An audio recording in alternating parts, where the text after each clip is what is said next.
Bismillahirrahmanirrahim.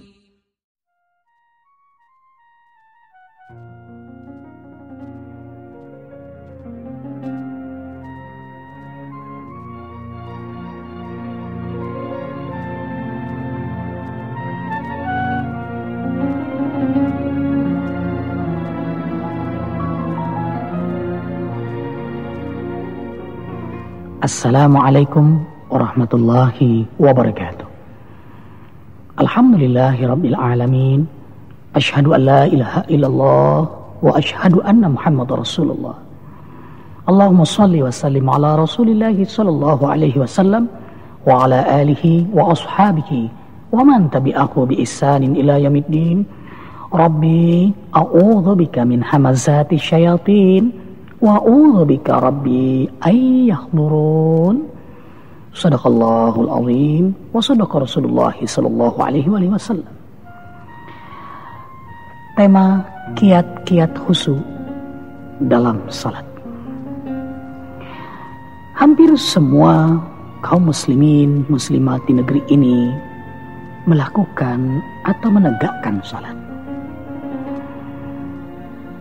Tetapi sedikit saja dari kaum muslimin muslimat di negeri ini yang merasakan nikmatnya salat. Semestinya salat itu membawa perubahan dahsyat dalam kehidupan kita, dari diri, keluarga, hatta negeri yang mayoritas dihuni oleh umat Islam yang insya Allah sebagian besar salat.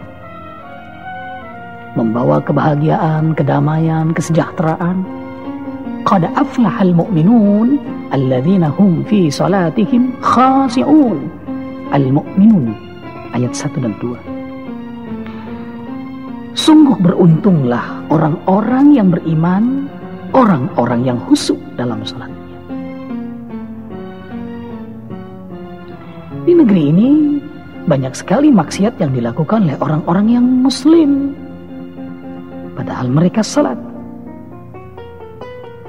Korupsinya, penipuannya, maksiatnya, sogok menyogoknya, padahal mereka salat. Bukan karena salatnya yang salah, tapi karena mereka yang belum khusyuk dalam salatnya. Nah, betapa pentingnya kekhusyukan salat merubah seseorang. Inilah yang menjadi pokok bahasan kita kali ini. Bahkan kekhusyukan salat menjadi kebutuhan setiap kita.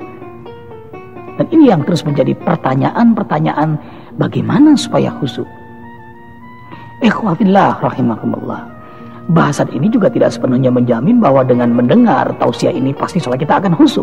Minimal kita mengetahui kelemahan-kelemahan ketidakhusyukan sholat kita selama ini. Mudah-mudahan dengan mengetahui kelemahan kita segera memperbaikinya. Perlahan insya Allah kita akan menikmati sholat. Lalu berdampak dalam kehidupan kita sehari-hari. Al-akhlaqul karimah, akhlak yang mulia. Sebelumnya kita harus tahu mengapa kita sulit sekali khusyuk dalam salat selama ini. Pertama, karena kita sangat mencintai dunia. Sehingga perasaan, pikiran kita dikuasai oleh dunia. Bahkan itu menjadi wirid kita. Walaupun di mulut ini membaca bacaan salat, tubuh ini bergerak dari takbir, ruku, sujud, salam, tapi hati, pikiran, perasaan kita selalu ke dunia. Sampai-sampai kata Nabi, yansaka raka'atalak, dia lupa berapa rakaat ia salat. Begitu kuatnya pengaruh dunia pada dirinya. Orang yang sangat mencintai dunia, dia akan sulit sekali khusyuk dalam salat. Sehingga masalah-masalah dunia pun menjadi pikiran dalam salatnya. Atau boleh jadi kalaupun dia salat hanya untuk kepentingan dunia. Kemudian yang kedua, niat yang tidak sungguh-sungguh, niat yang tidak ikhlas. Sekedarnya saja untuk menggugurkan kewajiban. Qamu kusala, menegakkan salat dengan perasaan malas. Kebiasaan mengulur-ulur waktu salat. Kalaupun salat cepat, buru-buru meninggalkannya. Tidak betah di rumah ibadah, di masjid, musalla, cuek dengan panggilan Allah. Ini menunjukkan niat yang tidak tulus. Kalau sekedar menggugurkan kewajiban, sekedar sholat, maka dampaknya pun sekedar, tidak membawa perubahan apa-apa. Kemudian yang ketiga, dosa vertikalistik, dosa kita kepada Allah Subhanahu wa ta'ala, dan kita terus melakukan berbuat dosa kepadanya. Tidak amanah, kurang syukur, maksiat, kezaliman, berkeluh kesah terus atas segala takdirnya, padahal semua takdirnya terbaik. Apalagi sampai melakukan syirik.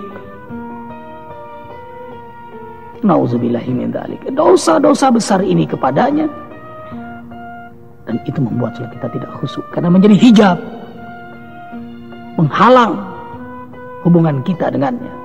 Kemudian yang keempat, dosa horizontalistik, dosa antar kita, menyakiti keluarga, kawan, tetangga, hasud, fitnah, ghibah, mencuri, menipu, ingkar janji, memutuskan tali silaturahim. Dosa-dosa antar kita ini mempengaruhi kekhusyuan kita dalam salat. Itu pun kan menjadi hijab hubungan kita kepadanya. Yang kelima, masih melakukan perbuatan maksiat, ngotot dengan maksiat, salat rajin, tapi maksiat juga tekun.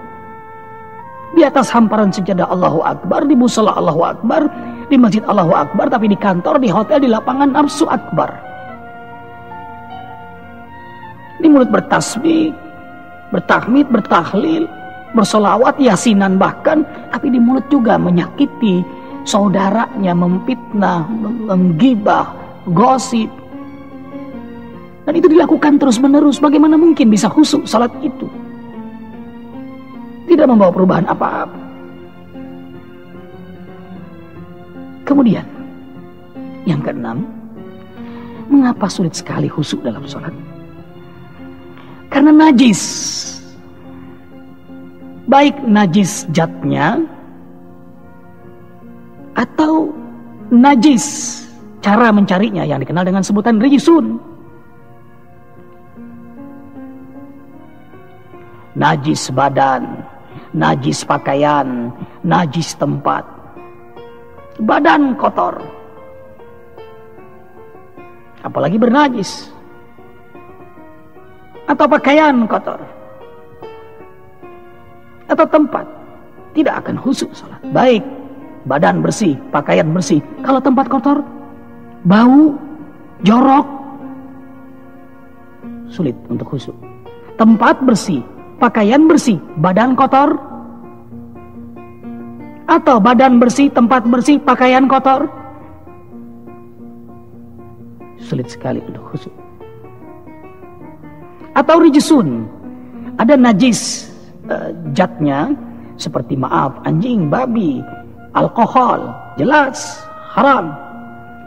Nah sekarang rijisun, cara mencarinya berdusta, menipu, sogokan, korupsi. Mungkin yang dimakan zatnya halal, tahu, tempe, ayam, tapi karena cara mencarinya dengan berdusta, menipu, korupsi, maka tak ubahnya seperti anjing dan babi. Dimakan, maka dia akan menjadi najis rohani, air rijsum, dan itu mengundang kekuatan syaitan masuk pada dirinya. Dia membangun gang-gang syaitan pada tubuhnya. Ini pun tidak akan bisa khusyuk karena kita mendekati Maha Suci sementara kita kotor.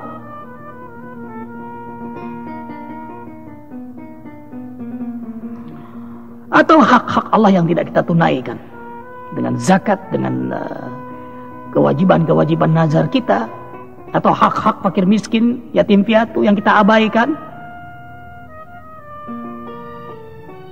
Kita belikan makanan, kita makan, jadi darah, jadi daging, jadi mata, jadi telinga, jadi kaki, jadi tangan, jadi semua gerak tubuh kita. Sesuatu yang tidak halal tidak akan bisa mendekatkan diri kepada Maha Halal, Maha Bersih, Maha Suci. Kemudian, mengapa sulit sekali khusyuk dalam salat? Karena kita tidak memahami bacaan makna, hakikat salat yang kita lakoni selama ini. Padahal salat itu dialogis antara makhluk dengan Khaliknya. Bagaimana kita bisa berkomunikasi, berdialog dengan nyaman, dengan baik kalau kita tidak memahami bahasa dialog? Tidak bisa tidak, harus paham minimal bacaan salat. Kemudian banyak hal-hal yang tidak bermanfaat atau sia-sia yang kita lakukan. Bahkan kita melakukannya saat-saat menjelang salat. Orang yang berlama-lama nongkrong depan televisi sulit sekali khusyuk dalam salatnya. Coba sore-sore nonton telenovela menjelang maghrib, begitu maghrib salat nggak akan khusyuk itu. Karena kita sudah nongkrong 1 jam, setengah jam, itu sudah masuk ke dalam pikiran, perasaan kita. Lalu kita sholat terbawa pikiran perasaan kita.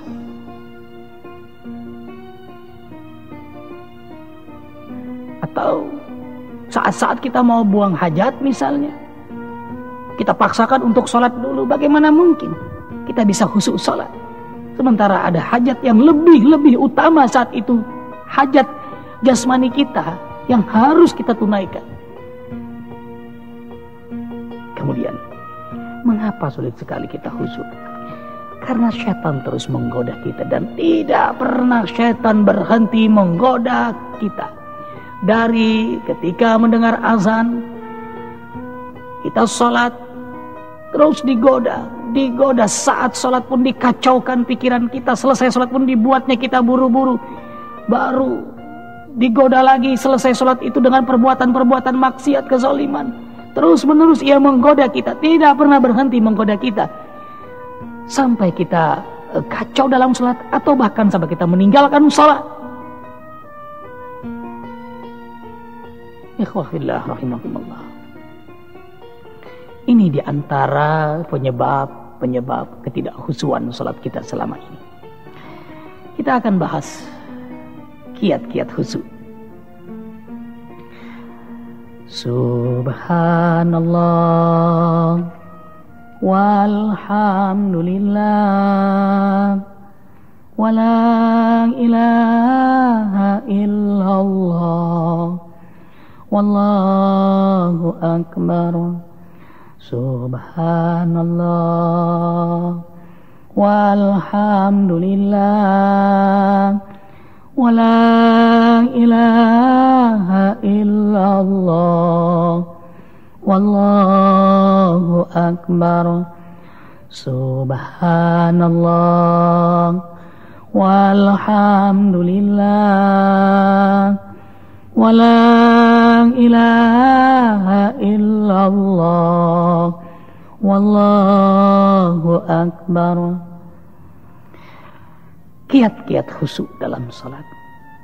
Yang pertama, cintailah Allah dengan sepenuh hati. Walladzina amanu asyaddu hubban lillah. Orang-orang yang beriman amat sangat cinta kepada Allah. Kalau sudah cinta, tak kala disebut namanya, bergetarlah hati kekasihnya, bergetarlah hati kita. Jangankan sholat, sebelum sholat pun kita sudah bahagia, karena kita akan menghadap kekasih kita. Subhanallah. Ada pengkondisian batin sebelum sholat. Karena apa? Menghadap kekasih. Gimana sih kalau kita menghadap kekasih?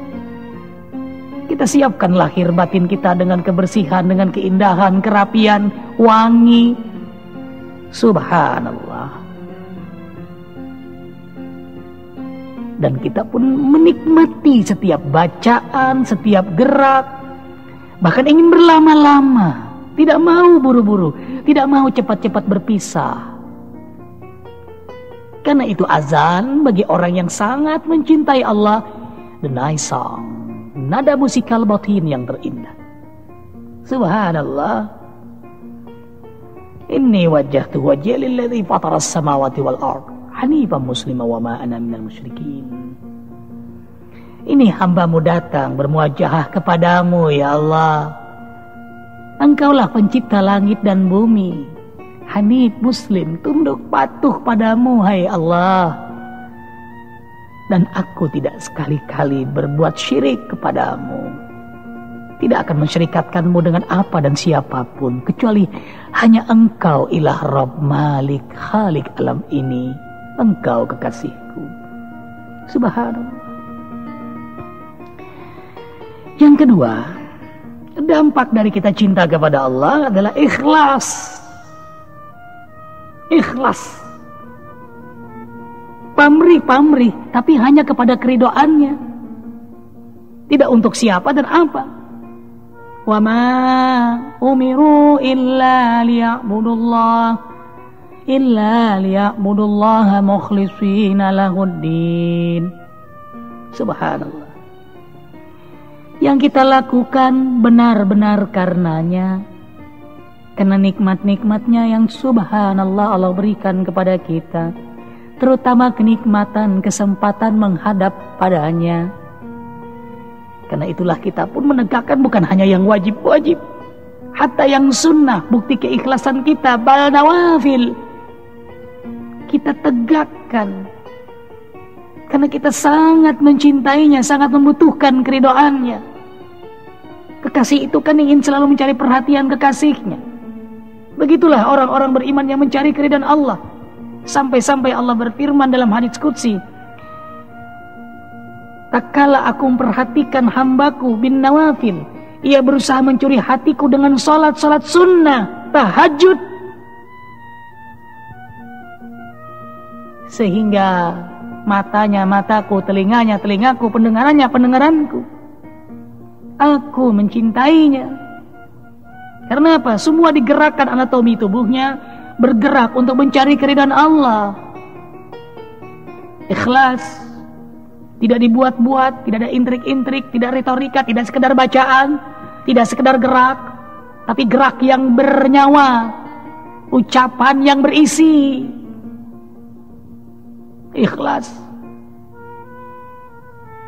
Nikmat sekali sesuatu dilakukan dengan ikhlas. Lagi asik kita dengan dunia, tiba-tiba azan Allahu Akbar karena ikhlas, serta-merta kita tinggalkan dengan senang hati. Lainkan yang dengan tidak ikhlas mungkin kecewa dengar azan. Ya azan, ini malah menanti-nantikan azan. Pribadi ikhlas, pribadi yang menyenangkan, senang dengan panggilan Allah, tidak ada beban, tidak berkeluh kesah. Menyembah Allah seakan-akan melihat Allah tidak mungkin.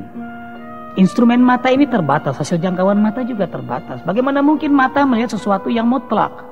Mata melihat mata sendiri tidak pernah sanggup. Fa in lam takun tarahu fa innahu yaraka. Kalau kamu tidak sanggup melihat Allah dengan mata kepalamu, maka gunakan mata hatimu, keyakinanmu bahwa Allah melihatmu, Allah menatapmu, Allah memperhatikanmu. Asy-Syu'ara 218-219. Alladzi yaraka hina taqum wa taqallubaka fis-sajidin. Allah memperhatikanmu, menatapmu, mendengarmu tak kala kau berdiri, ruku, bolak-balik dari ruku, iktidal, sujud, berdiri, duduk sampai salam. Kau senantiasa dalam perhatian, pendengaran, tatapan ilahi. Subhanallah. GR-nya kita hanya untuk Allah. Gimana gak GR orang ditatap, ditonton, indah.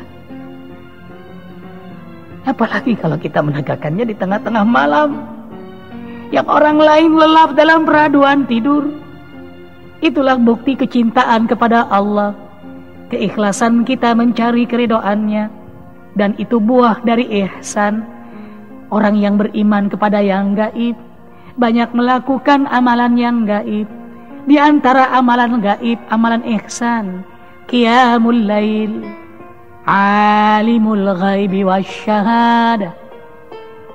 Sehingga geraknya sangat rapi, dari takbir, ruku, sujud sampai salam. Dia hayati, dia rasakan keindahan setiap gerak, setiap bacaan, karena diperhatikan, karena didengar. Subhanallah. Ini yang disebut dengan hati yang hadir. Indah, tertata rapi gerak bacaan dalam salat kita. Bukan diintip tapi ditonton. Kalau diintip kita nggak sadar ada yang melihat kita, tapi kalau ditonton kan benar-benar diperhatikan. Nah, perasaan kita ditonton, keyakinan kita dilihat olehnya, itu yang membuat gerak-gerik dalam salat kita tertata dengan rapi dan indah. Subhanallah. Kemudian wafat. Salat, ingat kematian, kita akan berjumpa dengannya. Liqa'ullah, perjumpaan dengan Allah. Perhatikan Al-Baqarah 46. Al-khasi'ina alladhina yadhunnuna annahum mulaqu rabbihim wa annahum ilaihi raji'un. Orang-orang yang khusyuk dalam salatnya, orang yang berkeyakinan berjumpa dengan Allah, sebagaimana ia wafat benar-benar akan berjumpa dengan Allah. Semua kita akan wafat, semua kita akan mati, karena kita fana. Tidak lama lagi kita mengalami sakaratul maut. Disinilah indahnya orang beriman dalam salatnya. Akhirat, kebangkitan, alam barzah, ai kubur, sakaratul maut, kematian, tidak ada batas dengan dirinya. Itu yang membuat dia sungguh-sungguh beribadah, khusyuk sekali salatnya. Inilah salatku yang terakhir. Seakan-akan terakhir, aku akan wafat berjumpa denganmu. Berdiri masa muda, ruku setengah baya, sujud uzur, duduk bernikmat-nikmat, salam husnul khatimah. Sembahlah Allah seakan-akan engkau besok kau akan mati, atau seusai ibadahmu kau akan mati. Subhanallah. Ingatan kita akan kematian itu membuat kita sangat khusyuk dalam salat. Apalagi mati pintu berjumpa dengannya, menambah khusyuk. Kita ingin membawa yang terbaik untuk Rabb kita.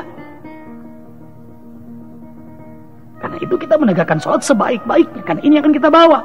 Inna salati wa nusuki wa mahyaya wa mamati lillahi rabbil alamin.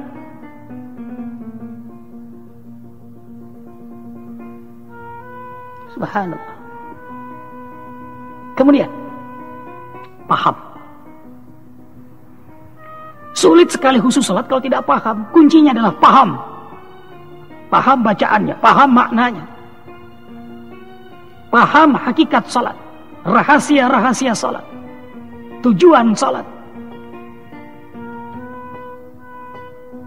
Antum sukara hatta ta'lamu ma taqulun.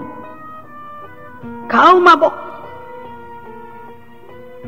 sehingga kau benar-benar paham bacaan salatmu, mengerti lafaz salatmu.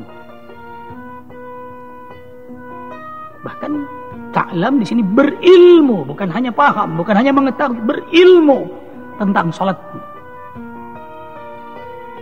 Ya kayak orang mabuk, gimana sih kalau nggak paham? Orang mabuk itu berkata berbuat, tidak sadar apa yang dikatakan, apa yang diperbuat.